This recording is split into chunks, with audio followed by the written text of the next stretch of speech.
Pakistani authorities को ये election process के बाद उन्हें अब याद आया है कि दिखावा और ढोंग करने के बाद मुज़ाकरात भी होंगे।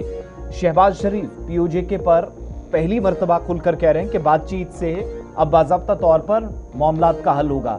ये पहला ऑफर इस्लामाबाद से आया है और ये याद रखिएगा, ये ऐसा पहला मौका नहीं है जब शहबाज शरीफ हों या कोई और हो पाकिस्तान के अंदर उनकी तरफ से ख़ास तौर से इस तरह की सूरत हाल पर जवाब दिए गए हों। शहबाज शरीफ कह रहे हैं कि मुज़ाकरात से सारी चीज़ें हल होंगी। अब कितना ये कामयाब होंगे वो दूसरी बात है, लेकिन बातचीत किससे करेंगे? वो joint action Jammu Kashmir joint Awami action committee जिस पर इंसदादे दहशतगर्दी कवानीन के तहत पाकिस्तानी फौज और जनरल आसिम मुनीर ने पाबंदियां आयद की हैं, इस सारी सूरत हाल को जिसे इंतहाई तशवीशनाक करार दिया गया है, अक़वाम मुत्तहिदा की तरफ से भी नोटिस लिया गया है, हलाकतों पर जवाब दिया जाना चाहिए, उस पर पाकिस्तानी अथॉरिटीज़ हद पे तनकीद बनी है। लेकिन इस्लामाबाद जो अब तक मुज़ाकरात से हट रहा था उसमें फ़ौज का बड़ा किरदार था, एस्टैब्लिशमेंट बच रही थी। वही एस्टैब्लिशमेंट और सिविल गवर्नमेंट जिनके बयानात में अब तज़ाद है।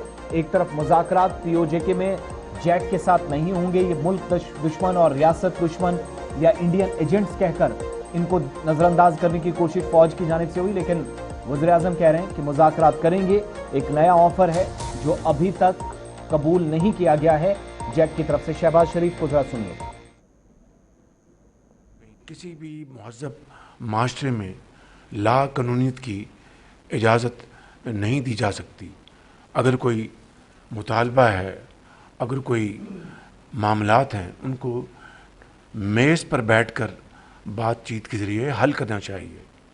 इसी हवाले से मैं ये अर्ज़ करूँगा और आपको अच्छी तरह इल्म होगा कि ये वहाँ पर जिन लोगों ने वहाँ पर जानबूझकर मामलात को ख़राब किया, वो अग़यार के इशारों पर ये काम कर रहे थे, जिसके वाज़ेह सबूत हैं।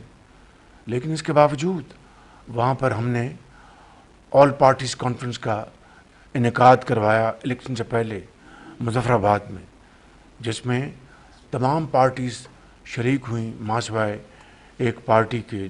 वहाँ पर बड़ी भरपूर गुफ्तगू हुई, हर एस्पेक्ट के ऊपर डिस्कशन हुई और ये तय पाया कि जिनको ये एतराज़ था कि जो मुहाजिरीन की सीटें हैं उनमें रद्द-ओ-बदल करना चाहिए, उनको कम करना चाहिए या ख़त्म करना चाहिए, तो उनको ये बड़ी साइब राय दी गई कि आप इलेक्शंस होने दें और फिर नई असम्बली में अपना ये जो मुकदमा ले आएँ। अगर मेजॉरिटी आपके साथ है तो मामला ख़त्म, आइन और कानून की रूह से वो मामला उसी तरीके से तय हो जाएगा। तमाम बातें तय हो गईं, इसके ऊपर वो अड़े रहे, बेजा ज़िद की, जिसने बदकिस्मती से मामलात को ख़राब कर दिया। मैं आज भी ये समझता हूँ कि अब नई हुकूमत इंशाअल्लाह मार्ज़ वजूद में आएगी तो इनके साथ फिर गुफ्तगू करने का सिलसिला जारी करने का मामला इंशाअल्लाह आगे बढ़ेगा। मुझे उम्मीद है कि जो सिर्फ तुले हुए हैं कि हमने ख़राबी करनी है, हमने वहाँ पर अनाकी मचानी है, तो उनको तो इसकी इजाज़त नहीं दी जाएगी। लेकिन जो अमन के साथ और तहम्मुल के साथ, बर्दाश्त के साथ मामलात के ऊपर बातचीत करना चाहते हैं तो इंशाअल्लाह उनके लिए नई हुकूमत ये।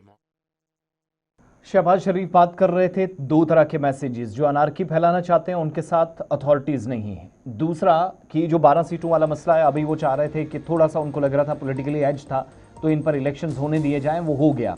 अब रिक्वायरमेंट ये है उनके मुताबिक असेंबली में रेजोल्यूशंस लाएं, वहाँ पर बात हो, इस पर बात चले, और अगर मेजॉरिटी आपके साथ है तो मुतालबात हैं जो 12 मुहाजिरीन की सीटें हैं माइनस करने का आप मुतालबा कर रहे हैं वो ख़त्म कर दिया जाए। तो क्या मौजूदा हुकूमत उस पैटर्न के साथ, उस फॉर्मूले के साथ चलेगी जो मैसिव या मेजॉरिटी में इस वक्त डिमांड पीओजे के अंदर की जा रही है? दूसरी तरफ मुज़ाकरात के हक में जैक तो है, लेकिन एक बात खुलकर कही गई है कि अब सिर्फ 12 सीटों का मसला नहीं है, अब बात आगे बढ़ गई है। जो आपने फायर ओपन किए हैं, जो कार्रवाइयाँ की हैं, क्रैकडाउन चलाए हैं, 450 लोगों को गायब किया है, अस्पतालों से ज़ख्मी अफराद को पूछताछ के लिए उठा लिए गए हैं और उनका पता नहीं वो कहाँ है, प्लस 115 से ज़्यादा हलाकतें जो हुई हैं, 115 से ज़्यादा जो हलाकतें हुई हैं उस पर भी ज़रा जवाब दीजिएगा, उसका भी हिसाब व किताब होना चाहिए।